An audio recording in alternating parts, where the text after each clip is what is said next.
ቡና እየተፈላ እየተካደመ ቤት ውስጥ ብዙ ነገር እየተጫጫሰ ያደጉ ልጆች እርግማን አይጠፋም ይባላል። ለምን ዛሩ ይራገማል። እስቲ ልጆቻችሁን ተመልከቱ እናቶች፣ ወይም ደግሞ ጎልማሳ የሆናችሁ እድሜያችሁ ከ45 ዓመት በላይ የሆናችሁ ወላጆች የምናገረው ነገር ሲያስተውሉ። ዛሬ ልጆቻችሁ እናንተ ስትናገሯቸው የማይሰሙ ናቸው። ለምን? በፊት ህፃን እያሉ ምን ብላችኋቸው ነበረ? አስተውሱ እስቲ። ልጆቹ አይረሱትም። እናንተ ባታስታውሱት ምን ብዬ ነበር እስቲ በሉት። እኔ እንጃ ያላስታውስም ካለ ጥሩ ነው። አይምሮ የማያስታውስ ከሆነ የማይረሳው ስድብ ግን ሰድባችሁት እንደዚህ ብለሽ ነበር ካለ መንፈሱ በትክክል ገብቶ ስራውን ሰርቷል። አንደኛ ልጁ እንዳይረሳው አድርጎታል፣ ይዞት እንዲያድግ።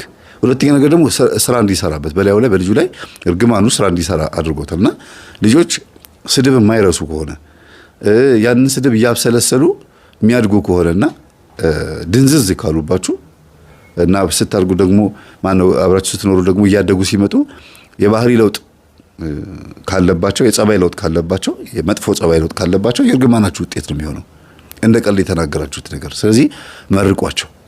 ናስቲ ልመርቅ እግሬን ጠበኝና ብላችሁ በምክንያት እግር አጥቦ እንዲመረቅ ማድረግ።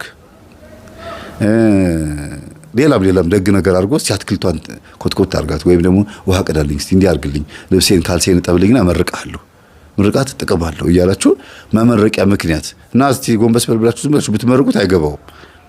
ጥሩ ነገር አድርጎ እንዲመረቅ አድርጉትና ሳታውቁት የረገማችሁትን እርግማን አክሽፉት።